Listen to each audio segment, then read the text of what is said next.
La joya rara del contentamiento cristiano, por Jeremiah Burroughs. El contentamiento cristiano descrito. Primera parte. He aprendido a contentarme, cualquiera sea mi situación. Sé vivir humildemente y sé tener abundancia. En todo y por todo estoy enseñado, así para estar saciado como para tener hambre, así para tener abundancia como para padecer necesidad. Todo lo puedo en Cristo que me fortalece. Filipenses capítulo 4, versículos 11 al 13. Este texto contiene un oportuno consuelo para reavivar el espíritu de los santos en estos tiempos tristes y decadentes, porque la hora de la tentación ya ha llegado al mundo entero para probar a sus habitantes.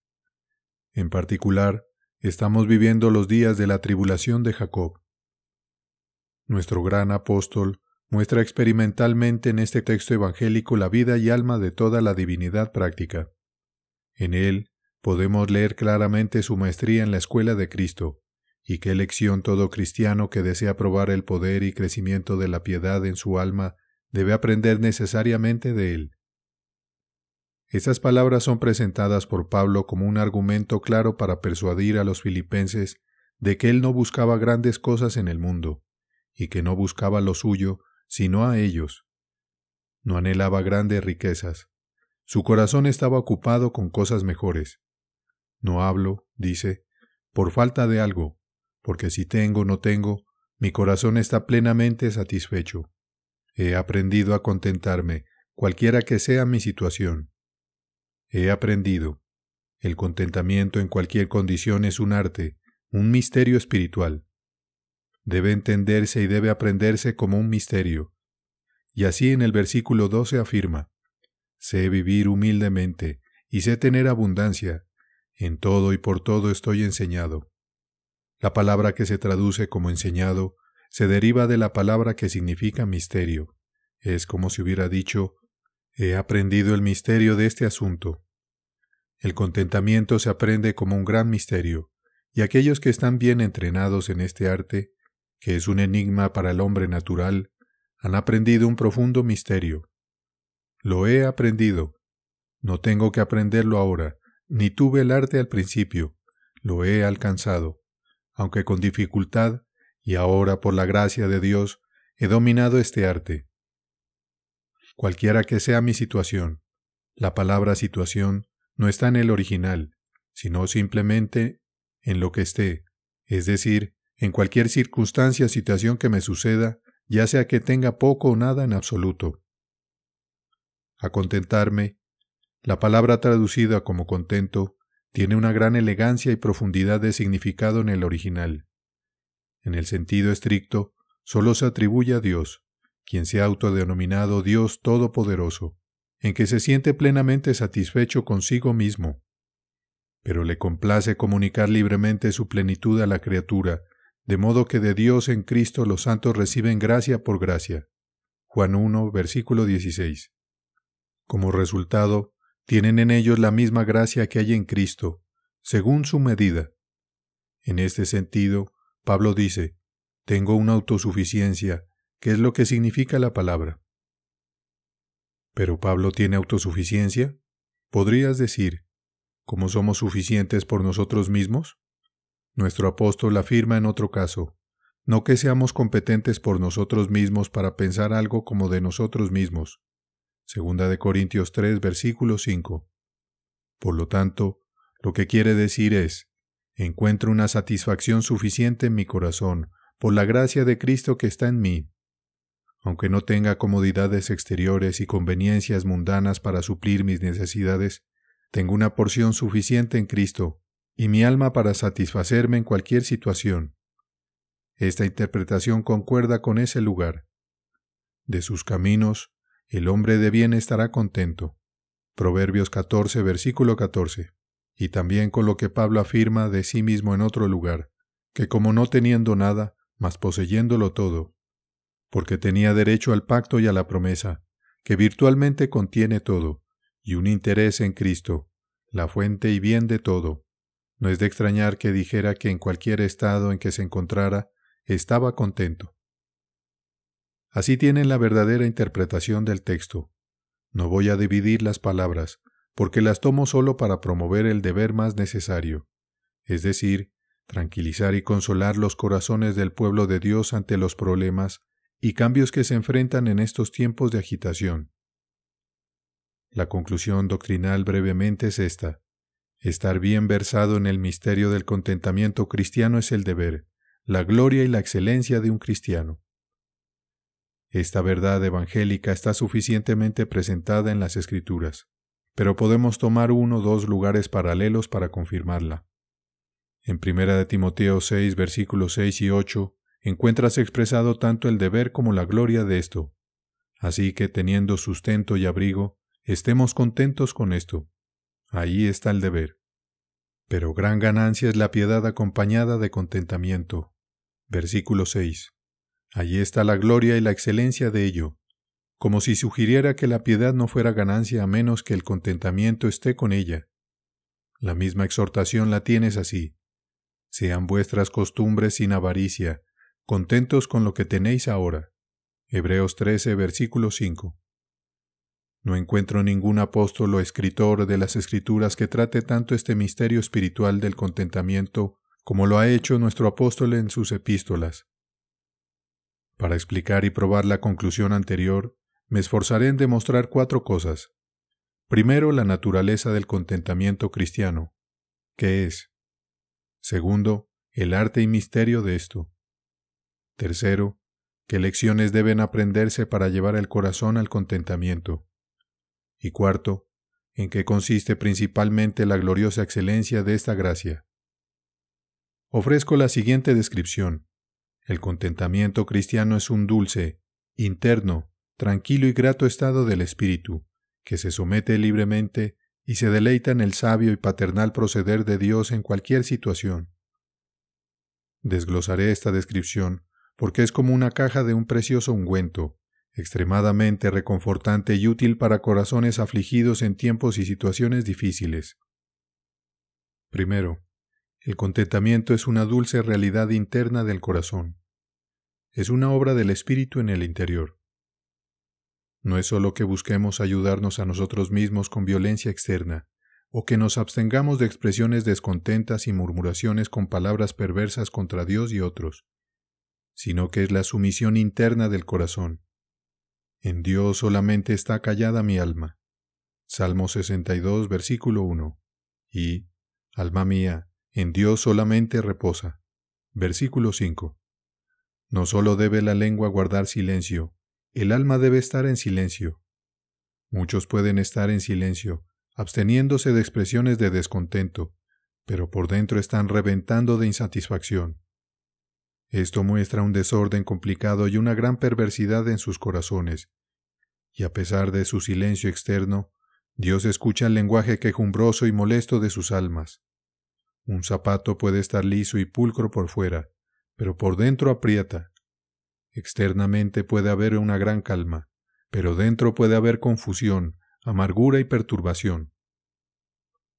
Algunas personas son tan débiles que no pueden contener el desasosiego de sus espíritus, pero por sus palabras y comportamientos revelan las terribles perturbaciones internas. Sus espíritus son como el mar enfurecido, que solo arroja lodo y suciedad, y son problemáticos no solo para ellos mismos, sino también para quienes lo rodean.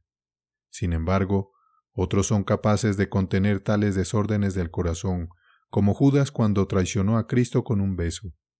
Pero aún así, hierven por dentro y carcomen como un cáncer.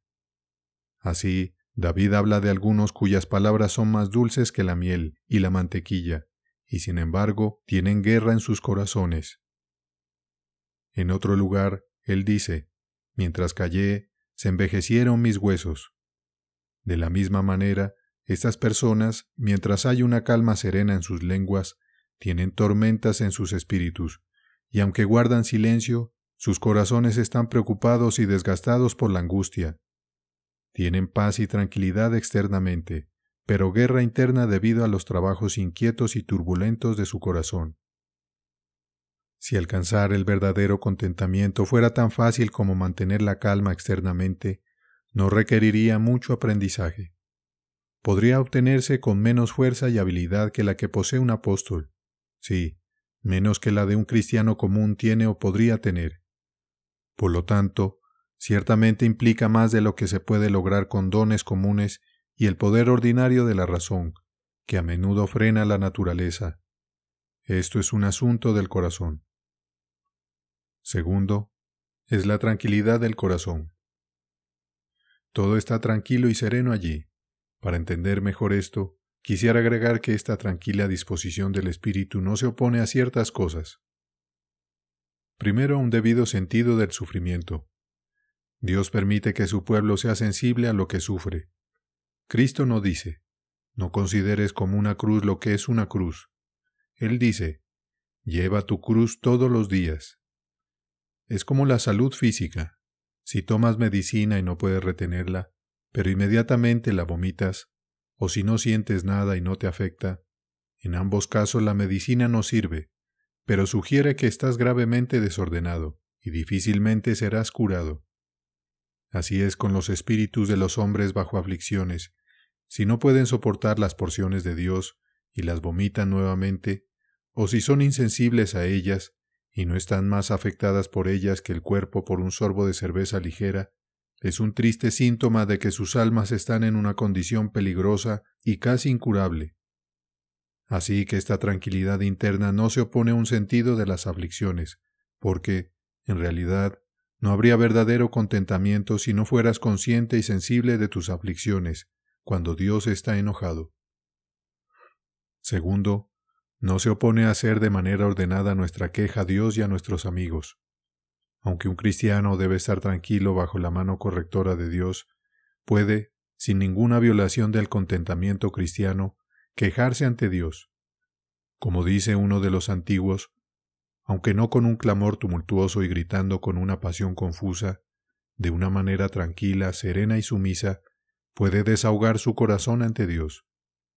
Del mismo modo, puede comunicar su triste condición a sus amigos cristianos, mostrándoles cómo Dios ha tratado con él y cuán pesada es la aflicción sobre él, para que puedan hablar una palabra a tiempo para su alma cansada. Tercero, no se opone a buscar ayuda de manera lícita en diferentes circunstancias, ni a intentar ser simplemente liberado de las aflicciones actuales mediante el uso de medios lícitos.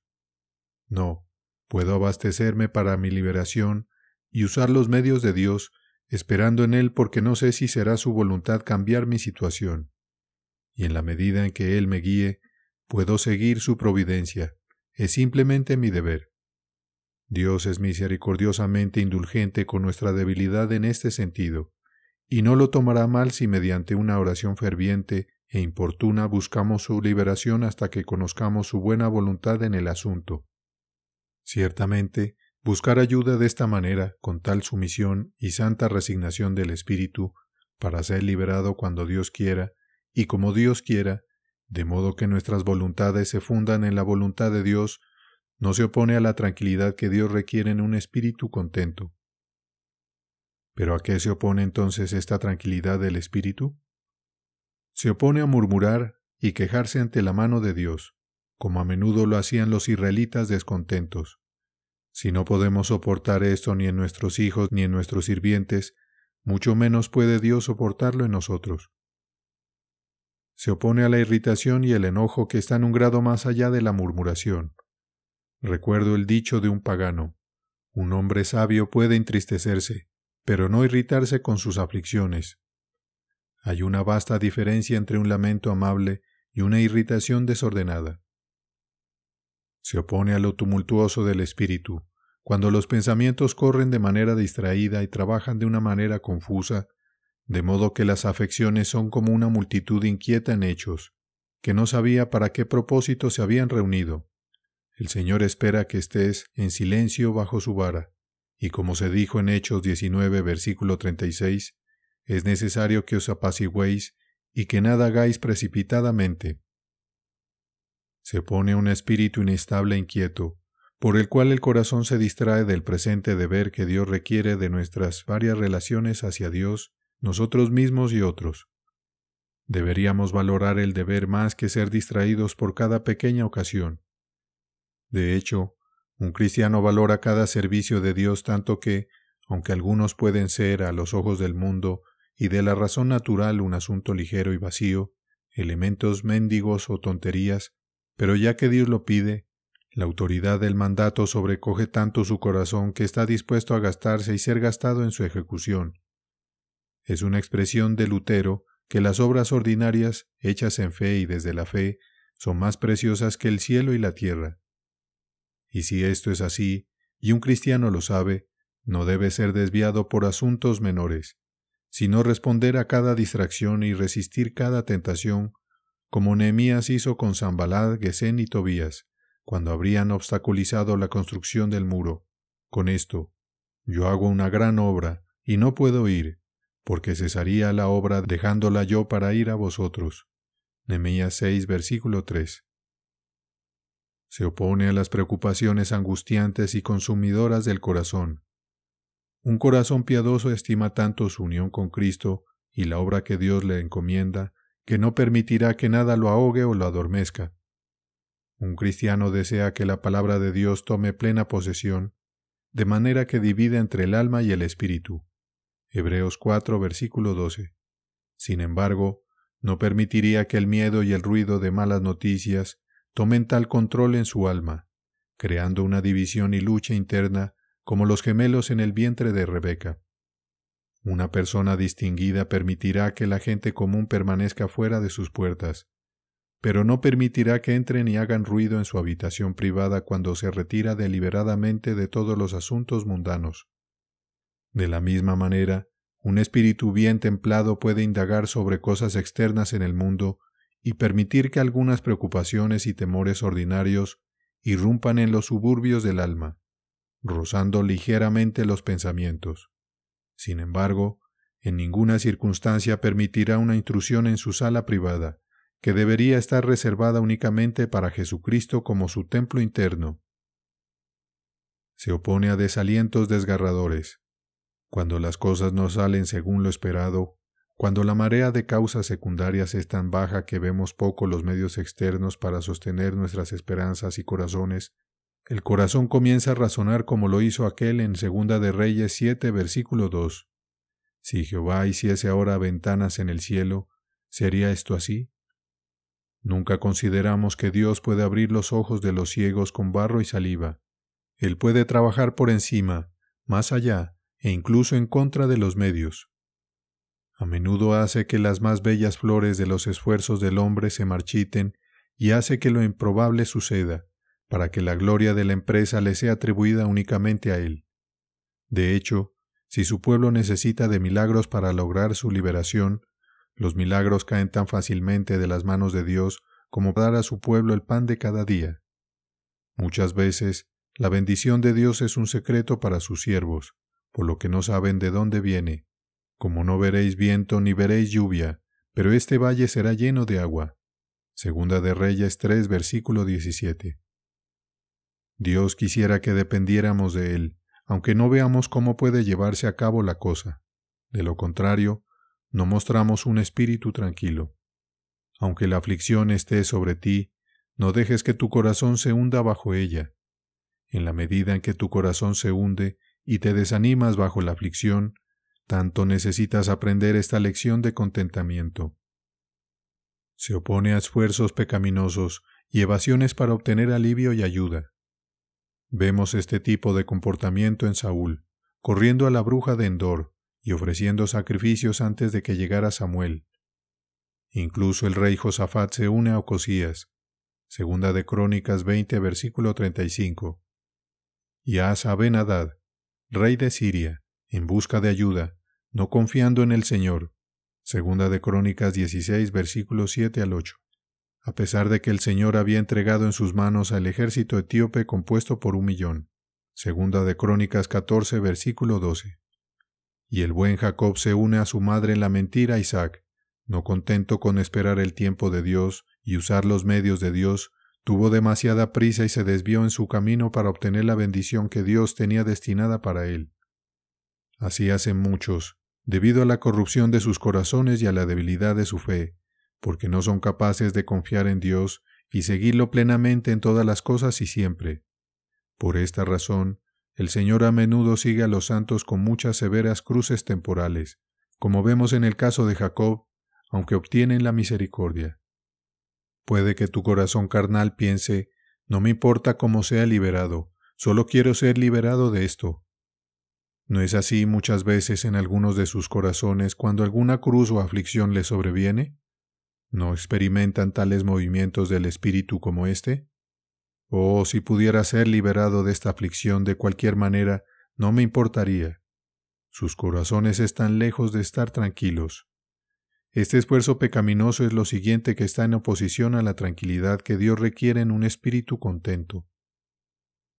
Lo último a lo que se opone la tranquilidad del espíritu son los desesperados levantamientos del corazón contra Dios en forma de rebelión.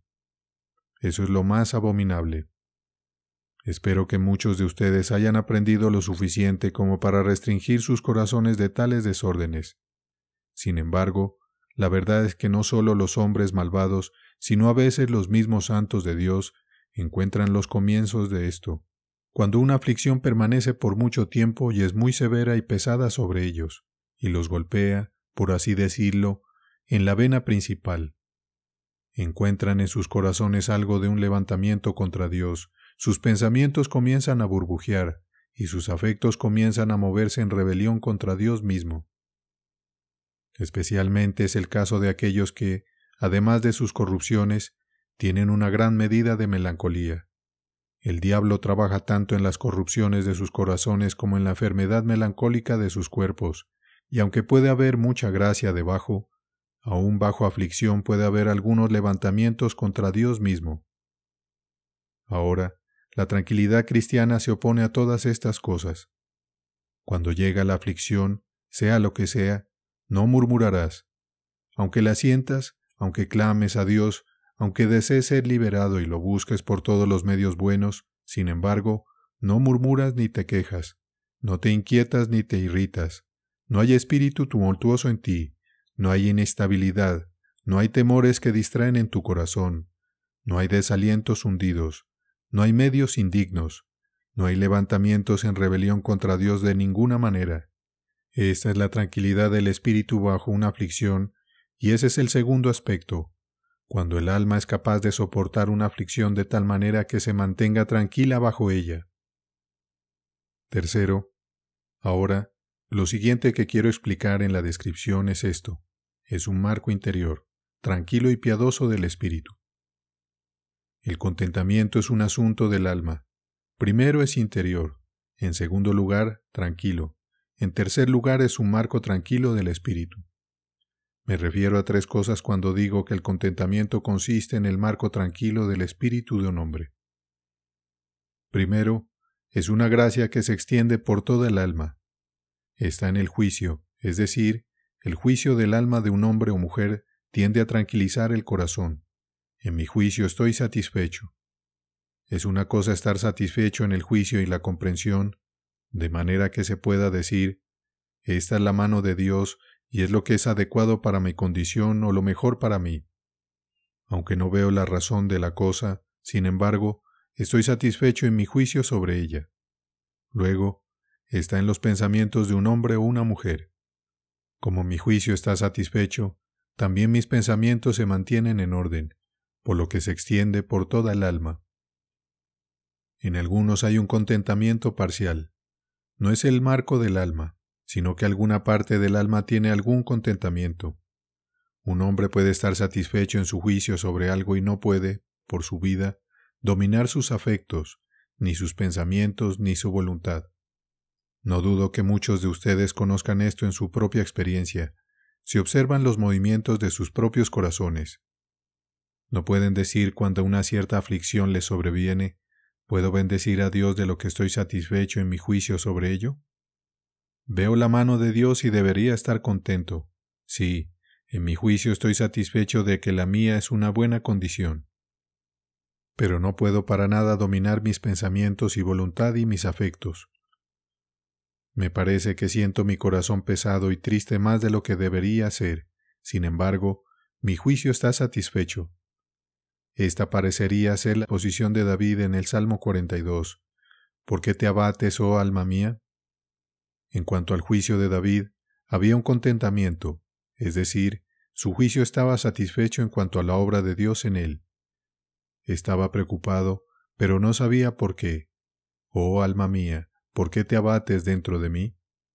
Este es un salmo muy bueno para aquellos que sienten una enfermedad quejumbrosa y descontenta en sus corazones en cualquier momento para leer y cantar. Dice una o dos veces en ese salmo, ¿por qué te abates, oh alma mía? Y en el versículo 5, ¿y te turbas dentro de mí? Espera en Dios, porque aún he de alabarle, salvación mía y Dios mío. David tenía suficiente para tranquilizarlo, y lo que tenía prevaleció con su juicio. Pero después de que prevaleció con su juicio, no pudo llevarlo más allá. No pudo hacer que esta gracia de contentamiento atravesara todo el marco de su alma. A veces se requiere un gran alboroto para difundir contentamiento en los juicios de las personas, es decir, para satisfacer su opinión acerca de su situación. Si te acercas a muchos, a quienes la mano de Dios ha tocado quizás de una manera dolorosa, y buscas satisfacerlos, y les dices que no tienen razón para estar tan inquietos, «Oh, ¿no hay razón?», dice el espíritu afligido, «entonces no hay razón para que nadie esté inquieto. Nunca ha habido una aflicción como la que tengo». Y tienen cientos de razones para eludir la fuerza de lo que se les dice, de manera que no puede siquiera llegar a sus juicios para satisfacerlos. Pero hay una gran esperanza de alcanzar el contentamiento, si tus juicios están satisfechos, si puedes sentarte y decir en tu juicio, «Veo buenas razones para estar contento». Sin embargo, incluso cuando has llegado tan lejos, aún puedes tener mucho que hacer con tu corazón después. Hay tal rebeldía en nuestros pensamientos y afectos que nuestros juicios no siempre pueden gobernar nuestros pensamientos y afectos. Es por eso por lo que digo que el contentamiento es un estado interno, tranquilo y grato del espíritu. Toda el alma, juicio, pensamientos, voluntad, afectos, y todo están satisfechos y tranquilos. Supongo que solo al introducir este tema comienzas a ver que es una lección que necesitas aprender, y que si el contentamiento es así, entonces no se obtiene fácilmente. Segundo, el contentamiento espiritual proviene del marco del alma. El contentamiento de un hombre o mujer que está correctamente contento no proviene tanto de argumentos externos o de cualquier ayuda externa, como de la disposición de sus propios corazones. La disposición de sus propios corazones causa y produce este contentamiento piadoso más que cualquier cosa externa. Permíteme explicarme. Imagina que alguien está molesto. Supón que es un niño o un hombre o una mujer. Si vienes y les traes algo grandioso para complacerlos, quizás se calmarán y estarán contentos. Es la cosa que traes lo que los calma, no la disposición de sus propios espíritus, no cualquier buen temperamento en sus propios corazones, sino la cosa externa que les traes. Pero cuando un cristiano está contento de la manera correcta, la tranquilidad proviene más del temperamento y de la disposición de su propio corazón que de cualquier argumento externo o de la posesión de cualquier cosa en el mundo. Permíteme profundizar en esto con una semejanza. Estar contento como resultado de alguna cosa externa es como calentar la ropa de un hombre cerca del fuego, pero estar contento a través de una disposición interna del alma es como el calor que la ropa de un hombre tiene del calor natural del cuerpo. Un hombre sano se pone su ropa, y quizás al principio en una mañana fría se sienta fría, pero después de que la ha llevado puesta un rato se calienta. ¿Cómo se calentó? ¿Estuvo cerca del fuego? No, esto provino del calor natural de su cuerpo. Ahora, cuando un hombre enfermo, cuyo calor natural ha disminuido, se pone su ropa, no se calienta después de mucho tiempo. Debe calentarla junto al fuego, y aún así pronto volverá a estar fría. Esto ilustrará los diferentes contentamientos de los hombres. Algunos son muy piadosos, y cuando una aflicción cae sobre ellos, aunque al principio parece un poco fría, después de haberla soportado un rato, el temperamento mismo de sus corazones hace que sus aflicciones sean fáciles. Están tranquilos bajo ella y no se quejan de ningún descontento. Pero ahora hay otros que tienen una aflicción sobre ellos y no tienen este buen temperamento en sus corazones. sus aflicciones son muy frías y molestas para ellos. Tal vez, si les presentas algunos argumentos externos como el fuego que calienta la ropa, estarán tranquilos por un rato. Pero ¡ay! Si carecen de una disposición piadosa de sus propios corazones, ese calor no durará mucho. El calor del fuego, es decir, un contentamiento que resulta simplemente de argumentos externos, no durará mucho. Pero el que proviene del temperamento piadoso del espíritu de alguien durará. Cuando proviene del espíritu de un hombre o mujer, ese es el verdadero contentamiento. Sin embargo, hablaremos más de esto al explicar el misterio del contentamiento. Tercero, es el marco del espíritu lo que muestra el carácter habitual de esta gracia del contentamiento. El contentamiento no es simplemente un acto, solo un destello, un buen estado de ánimo. Encontrarás a muchos hombres y mujeres que si están de buen humor, estarán muy tranquilos, pero esto no durará. No es un curso constante. No es el tenor constante de sus espíritus ser santos y piadosos bajo aflicción. Ahora digo que el contentamiento es un marco tranquilo del espíritu, y con eso quiero decir que debes encontrar hombres y mujeres de buen humor, no solo en este o aquel momento, sino como el tenor constante y temperamento de sus corazones. Un cristiano que en el tenor constante y temperamento de su corazón puede comportarse tranquilamente con constancia, ha aprendido esta lección del contentamiento. De lo contrario, su cristianismo no vale nada, porque nadie, por muy furioso que esté en su descontento, no estará tranquilo cuando esté de buen humor. Así que primero, el contentamiento es un asunto del corazón. Segundo, es la quietud del corazón. Y luego, tercero, es el marco del corazón. Cuarto, el contentamiento es el marco piadoso del corazón. De hecho, en el contentamiento hay un compuesto de todas las gracias. Si el contentamiento es espiritual, si es verdaderamente cristiano. Hay, digo, un compuesto de muchos ingredientes preciosos, por lo que es en esta gracia del contentamiento, de lo cual hablaremos más al desplegar su excelencia. Pero ahora el marco piadoso del espíritu se opone a tres cosas. Primero, en oposición a la tranquilidad natural de muchos hombres y mujeres. Algunos están constituidos por naturaleza de manera que son más tranquilos. Otros tienen un temperamento violento y ardiente y son más impacientes. Segundo, en oposición a una resolución firme. En algunos hombres, a través de la fuerza de una resolución firme, no parecen estar perturbados pase lo que pase. Así que no están tan inquietos como otros. Tercero, por distinción de la fuerza de la razón natural, aunque no santificada, que puede calmar el corazón en cierto grado. Pero ahora digo que un marco piadoso del espíritu no es simplemente una quietud del cuerpo que proviene de su constitución y temperamento natural, ni una resolución firme, ni simplemente a través de la fuerza de la razón. Te preguntarás, ¿en qué se distingue la gracia del contentamiento de todas estas? Hablaremos más de esto cuando lleguemos a mostrar el misterio del contentamiento y las lecciones que deben aprenderse. Pero ahora podemos hablar un poco a modo de distinción de la quietud natural del espíritu y de esa constitución corporal que rara vez los encuentras inquietos. Observa a estas personas y verás que también tienen un espíritu muy apagado en cualquier buen asunto. No tienen rapidez ni vivacidad de espíritu en tales asuntos tampoco. Pero cuando el contentamiento del corazón surge de la gracia, el corazón es muy ágil y vivo en el servicio de Dios.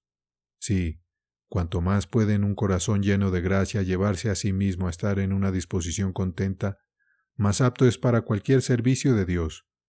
Y al igual que un corazón contento es muy activo y ocupado en la obra de Dios, también es muy activo y ocupado en santificar el nombre de Dios en la aflicción que le acontece. La diferencia es muy clara. El que tiene una disposición tranquila no está tan inquieto como los demás, pero tampoco muestra ninguna actividad de espíritu para santificar el nombre de Dios en su aflicción. Pero, por otro lado, aquel cuyo contentamiento es de gracia no está inquieto y mantiene su corazón tranquilo con respecto a la vejación y el problema, y al mismo tiempo no es torpe o pesado, sino muy activo para santificar el nombre de Dios en la aflicción que está experimentando. Porque si un hombre ha de ser libre de descontento y preocupación, no es suficiente simplemente no murmurar, sino que debes estar activo en santificar el nombre de Dios en tu aflicción. ¿Y es esto de donde proviene tu resolución? Eso es lo principal que trae la tranquilidad del corazón y ayuda contra el descontento en un corazón lleno de gracia. Digo, el deseo y el cuidado que tiene tu alma para santificar el nombre de Dios en una aflicción es lo que tranquiliza el alma, y esto es lo que otros carecen. Una quietud que proviene solo de la razón tampoco hace esto. Se dice de Sócrates que, aunque solo era un pagano, nunca cambiaba su semblante sin importar lo que sucediera, y obtuvo este poder sobre su espíritu simplemente por la fuerza de la razón y la moralidad. Pero el contentamiento piadoso proviene de principios más allá de la fuerza de la razón. No puedo desarrollar esto hasta que lleguemos a desentrañar el misterio del contentamiento espiritual. Te daré solo una marca de la diferencia entre un hombre o una mujer que está contento de una manera natural y uno que está contento de una manera espiritual. Aquellos que están contentos de una manera natural se superan a sí mismos cuando les sobrevienen aflicciones externas y están contentos. Están igual de contentos cuando cometen un pecado contra Dios. Cuando tienen cruces externas o cuando Dios es deshonrado, todo les da igual, ya sea que ellos mismos sean cruzados o si Dios es cruzado. Pero un corazón piadoso que está contento con su propia aflicción se levantará fuertemente cuando Dios es deshonrado. Quinto, el quinto característico es el contentamiento, el entregarse libremente y disfrutar del propósito de Dios. Es una obra libre del Espíritu. Hay 4 cosas que explicar en esta libertad del Espíritu. Primero, que el corazón se inclina fácilmente. Cuando alguien hace algo libremente, no necesita mucho estímulo para hacerlo. Muchos hombres y mujeres, cuando las aflicciones pesan sobre ellos, pueden ser llevados a un estado de contentamiento con mucho esfuerzo. Finalmente, quizás puedan ser llevados a tranquilizar sus corazones en su aflicción, pero solo con mucha dificultad y no libremente.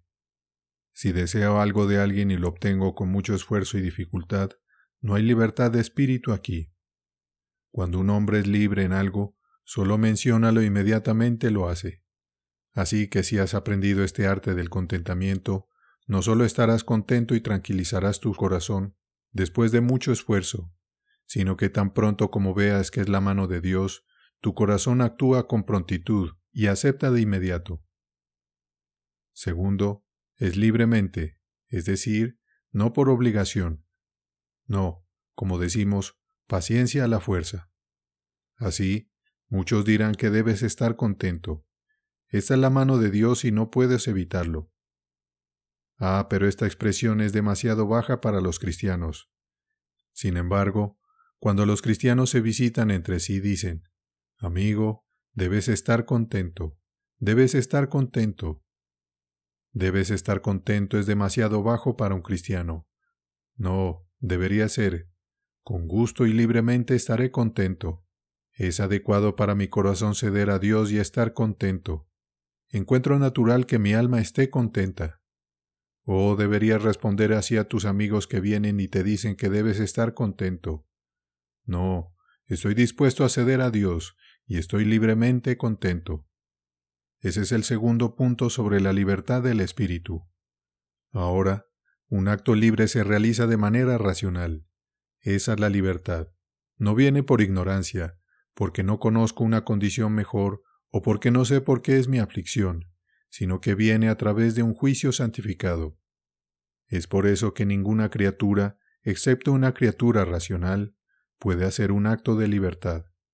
La libertad de acción solo está en las criaturas racionales y proviene de ahí, porque solo es libre lo que hace de una manera racional. La libertad natural es cuando yo, por mi juicio, veo qué se debe hacer, entiendo la cosa, y mi juicio concuerda con lo que entiendo. Eso se hace libremente. Pero si alguien hace algo sin entender lo que está haciendo, no se puede decir que lo haga libremente. Supongamos que un niño nació en prisión y nunca salió de ella. Está contento, pero ¿por qué? Porque nunca conoció algo mejor. Su contentamiento no es un acto libre. Pero para los hombres y mujeres que saben mejor, que saben que la condición en la que están es una condición afligida y triste, y aún así, con un juicio santificado, pueden llevar sus corazones al contentamiento, eso es libertad. Tercero, esta libertad se opone a la mera estupidez. Un hombre o mujer puede estar contento simplemente por falta de sentido. Esto no es libre, así como un hombre que está paralizado de manera letal y no siente cuando lo pellizcas no es paciente libremente. Pero si alguien siente un pellizco en su carne y lo siente, y aún así puede controlarse y hacerlo libremente, eso es otra cosa. Así es aquí. Muchos están contentos por mera estupidez. Tienen una parálisis mortal sobre ellos, pero un corazón lleno de gracia tiene suficiente sentido y aún está contento, y por lo tanto es libre. Sexto, el contentamiento se entrega libremente y disfruta del propósito de Dios. Entregar a la disposición de Dios, ¿qué es eso? La palabra entregar no significa nada más que enviar por debajo. Así, en alguien que está descontento, el corazón será inquieto y tratará de elevarse por encima de Dios en la medida en que prevalezca el descontento. Sin embargo, ahora llega la gracia del contentamiento y lo envía por debajo, porque enviar es enviar algo por debajo. Ahora, cuando el alma llega a ver su propia rebeldía, es la mano de Dios la que le trae una aflicción y aún así mi corazón está turbado y descontento. ¿Qué? Dice, ¿te pondrás por encima de Dios? Es la mano de Dios, ¿y tu voluntad debería considerarse más que la de Dios? Oh, debajo, debajo, baja, baja tu alma. Mantente debajo, mantente bajo la autoridad de Dios, bajo la majestad de Dios, la soberanía de Dios y el poder que Dios tiene sobre ti. Mantente bajo, eso es someterse.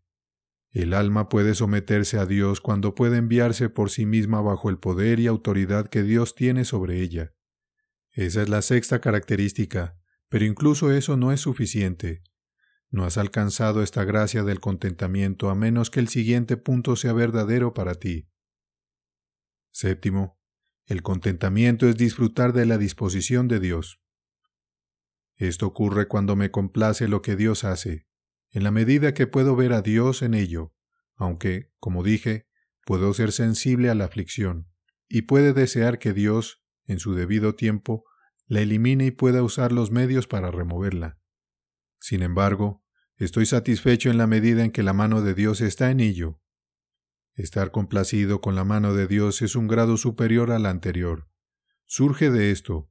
No solo veo que debo estar contento en esta aflicción, sino que veo que hay un bien en ella. Descubro que hay miel en esta roca, y por lo tanto, no solo digo que debo o quiero someterme a la mano de Dios. No, la mano de Dios es buena. Es bueno que esté afligido. Reconocer que es justo que esté afligido es posible en alguien que no está verdaderamente contento.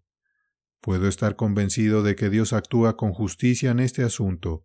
Él es justo y es correcto que me someta a lo que Él ha hecho. Oh, el Señor ha actuado con justicia en todos los aspectos. Pero eso no es suficiente. Debes decir, bueno es el Señor. Fue la expresión del anciano Elí. Buena es la palabra del Señor. Cuando era una palabra dura y difícil. Fue una palabra que amenazaba cosas muy dolorosas a Elí y a su casa, y sin embargo, Elí dice, buena es la palabra del Señor.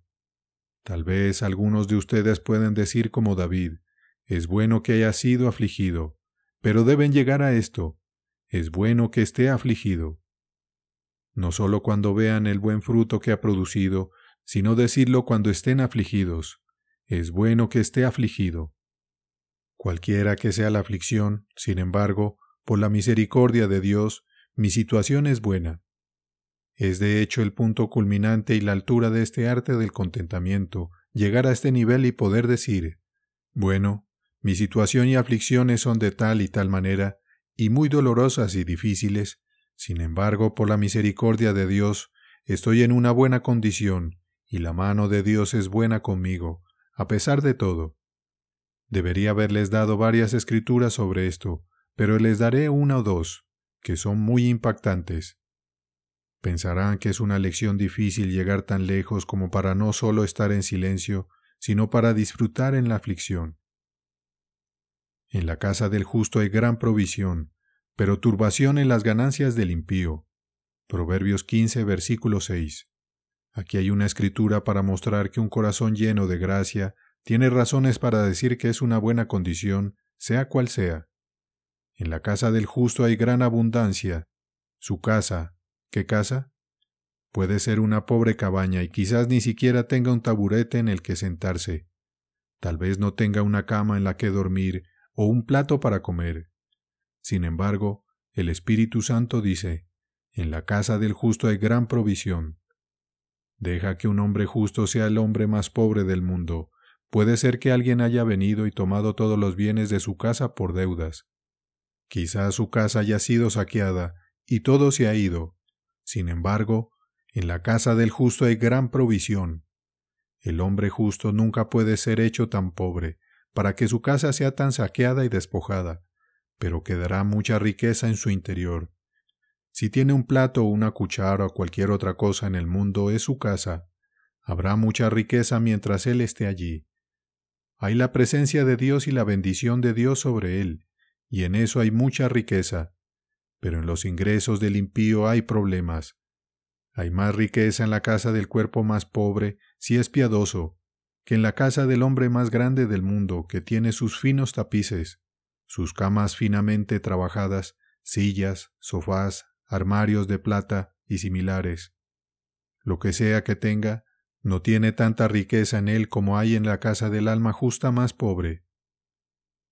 No es de extrañar, por lo tanto, que Pablo estuviera contento, porque 1 o 2 versículos después de mi texto se lee, todo lo he recibido, y tengo abundancia, estoy lleno. Filipenses 4, versículo 18. ¿Tengo abundancia? ¡Ay, pobre hombre! ¿Qué tenía Pablo que le hiciera decir que tenía todo? ¿Dónde hubo un hombre más afligido que Pablo? Muchas veces no tenía harapos que colgar sobre su cuerpo para cubrir su desnudez. No tenía pan para comer. A menudo estaba desnudo, y lo ponían en el cepo y lo azotaban, y lo trataban cruelmente. Y tengo abundancia, dice Pablo, por todo eso. Sí, lo encontrarás en 2 de Corintios. Allí profesa que poseía todas las cosas. Como entristecidos, mas siempre gozosos, como pobres, mas enriqueciendo a muchos, como no teniendo nada y poseyéndolo todo. 2 de Corintios 6, versículo 10. Observa lo que dice. Es como no teniendo nada, pero es poseyéndolo todo. Tengo muy poco en el mundo, dice, pero poseyéndolo todo. Así que ves que un cristiano tiene razones para disfrutar de la mano de Dios, sea lo que sea su mano. Octavo. La octava característica del contentamiento es entregarse y disfrutar de la disposición de Dios. Es decir, el alma que ha aprendido esta lección del contentamiento mira a Dios en todas las cosas. No mira los instrumentos y medios, como para decir que tal hombre lo hizo, que fue la irracionalidad de tales y tales instrumentos, y el trato bárbaro de tales y tales, sino que mira a Dios. Un corazón contento mira la disposición de Dios y se somete a ella, es decir, ve la sabiduría de Dios en todo. En su sumisión, ve su soberanía, pero lo que le hace disfrutar es la sabiduría de Dios. El Señor sabe cómo ordenar las cosas mejor que yo. El Señor ve más allá de lo que yo veo. Solo veo las cosas en el presente, pero el Señor ve mucho tiempo a partir de ahora. ¿Y cómo sé que si no hubiera sido por esta aflicción, habría sido deshecho? Sé que el amor de Dios puede coincidir también con una condición afligida como con una condición próspera. Hay razonamientos de este tipo en un espíritu contento, sometiéndose a la disposición de Dios. Noveno, la última característica es, ello aplica en toda condición. Ahora profundizaremos un poco en esto. Primero, sometiéndose a Dios en cualquier aflicción que nos acontezca, en cuanto al tipo de aflicción. Segundo, en cuanto al tiempo y duración de la aflicción. Tercero, en cuanto a la variedad y cambios de aflicción, sea lo que sea, debemos someternos a la disposición de Dios en toda condición. Primero, en cuanto al tipo de aflicción. Muchos hombres y mujeres dirán en general que deben someterse a Dios en aflicción. Supongo que si ahora pasaran de un extremo al otro de esta congregación y preguntaran, ¿no te someterás a la disposición de Dios en cualquier situación en la que te coloque? Dirán, Dios no lo quiera que fuera de otro modo. Pero tenemos un dicho, hay mucho engaño en afirmaciones generales. En general, te someterías a cualquier cosa, pero ¿qué pasa si en este o en aquel caso particular que más te afecte? Entonces, cualquier cosa menos eso. Normalmente tendemos a pensar que cualquier condición es mejor que la condición en la que Dios nos ha colocado. Esto no es contentamiento. Debería ser no solo para cualquier condición en general, sino para el tipo de aflicción, incluyendo aquello que más te afecta. Dios quizás te golpea en tu hijo. Oh, si hubiera sido en mis posesiones, dices, estaría contento. Quizás te golpea en tu matrimonio. Oh, dices, habría preferido que golpeara mi salud.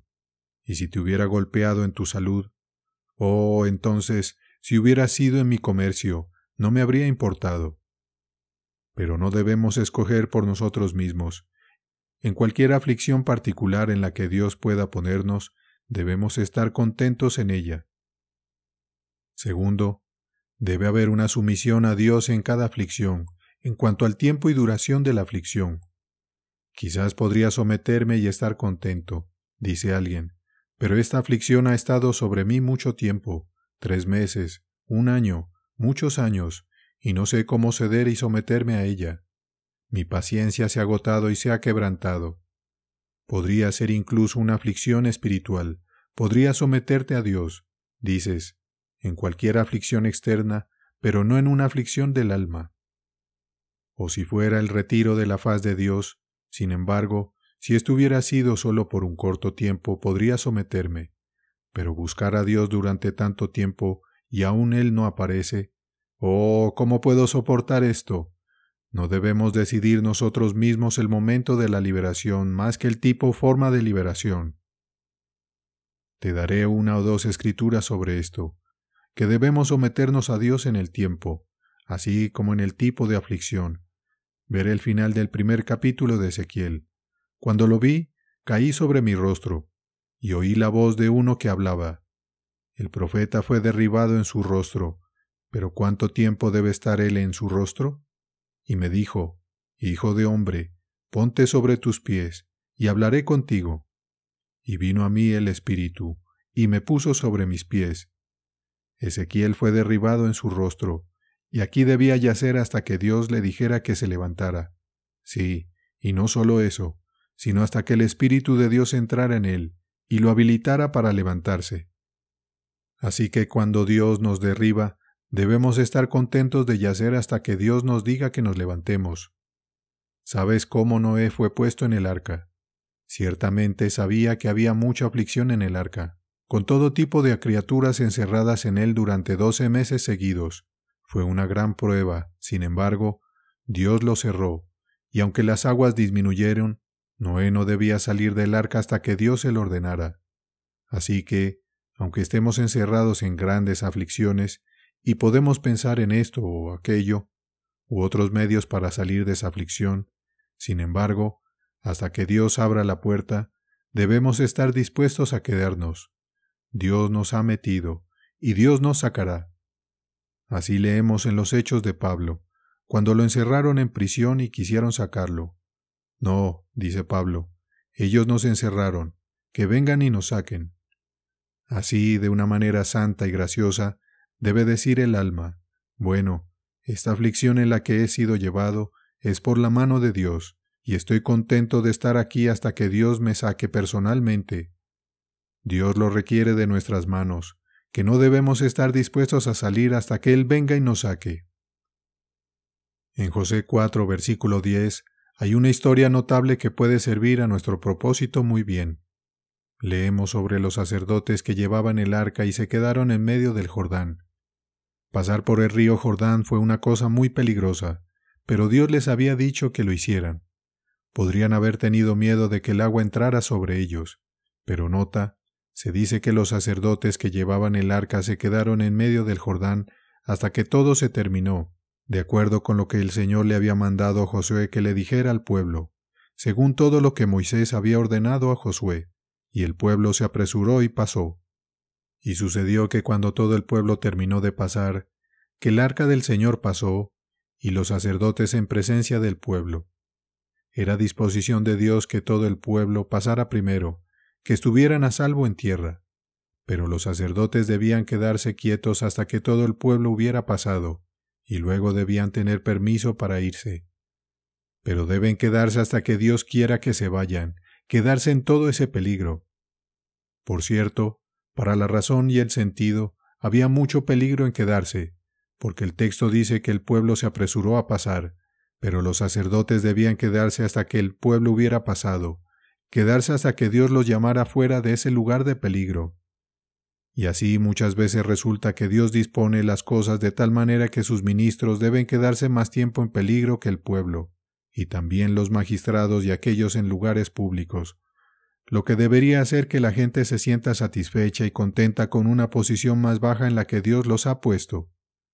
Aunque tu posición sea baja, sin embargo, no estás en el mismo peligro que aquellos que están en una posición más alta. Dios llama a aquellos en posiciones públicas a permanecer más tiempo en el hueco y lugar de peligro que otras personas, pero debemos estar contentos de quedarnos incluso en el Jordán hasta que el Señor se complace en llamarnos. Tercero, y luego, por la variedad de nuestra condición. Debemos estar contentos con la aflicción particular, y el tiempo y todas las circunstancias acerca de la aflicción, porque a veces las circunstancias son mayores aflicciones que las propias aflicciones, y por la variedad. Dios puede ejercitarnos con varias aflicciones unas tras otras, como ha sido muy notable, incluso últimamente, que muchos han sido saqueados y se han ido, después han caído enfermos y han muerto, habían huido por sus vidas, y después la plaga ha venido entre ellos, y si no es esa aflicción, puede ser alguna otra. Es muy raro que una aflicción venga sola. Comúnmente, las aflicciones no son cosas solitarias, sino que vienen una tras otra. Dios puede golpear a un hombre en sus posesiones, luego en su cuerpo, luego en su nombre, esposa, hijo o querido amigo, y así sucesivamente en una variedad de formas. Es el modo de Dios ordinariamente. Puedes comprobarlo por experiencia, que una aflicción rara vez viene sola. Ahora esto es difícil, cuando una aflicción sigue a otra, cuando hay una variedad de aflicciones, cuando hay un cambio poderoso en la condición de uno, arriba y abajo, de esta manera y aquella. Allí está realmente la prueba de un cristiano. Ahora debemos someternos a la disposición en ellos. Recuerdo que incluso se dijo de Catón, quien era pagano, que nadie lo vio cambiar, aunque vivió en un momento en que la República cambió con frecuencia. Sin embargo, se dice de él que siempre fue el mismo, aunque su condición cambió y pasó por una variedad de aflicciones. O que se pudiera decir lo mismo de muchos cristianos, que aunque sus circunstancias han cambiado, sin embargo, nadie los ha visto cambiar, son los mismos. ¿Viste qué temperamento amable, dulce y santo tenía antes? Sigue siendo así. Así debemos someternos a la disposición de Dios en toda condición. El contentamiento es el tranquilo, interno y amable estado del espíritu, que se somete libremente y se deleita en la disposición de Dios en toda condición. Esta es la descripción. En ella se han abierto 9 cosas distintas que resumimos de la siguiente manera. Primero, que el contentamiento es un trabajo del corazón dentro del alma.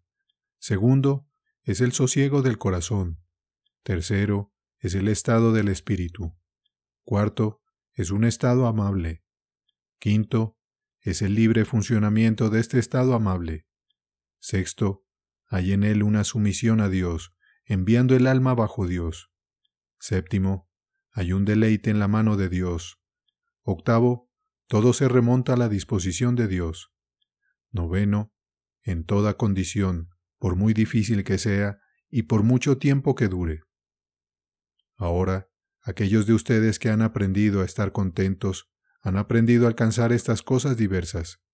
Espero que la simple apertura de estas cosas pueda trabajar en sus corazones de tal manera que puedan poner sus manos sobre sus corazones sobre todo lo que se ha dicho.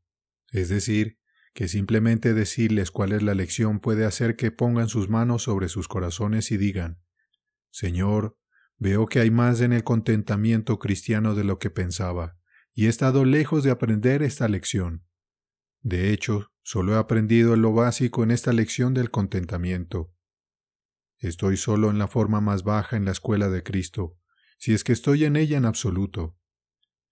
Hablaremos más de estas cosas más tarde, pero mi objetivo particular al abrir este punto es mostrar cuán grande es el misterio del contentamiento cristiano y cuántas lecciones distintas hay que aprender para que podamos llegar a tener esta disposición celestial a la que San Pablo llegó. Hay un misterio y arte en la manera en que un cristiano llega al contentamiento. Un hombre debe estar contento con su aflicción y, sin embargo, ser plenamente consciente de su aflicción también y esforzarse por eliminarla por todos los medios lícitos. Y, sin embargo, estar contento. Hay un misterio en eso. La joya rara del contentamiento cristiano, por Jeremiah Burroughs.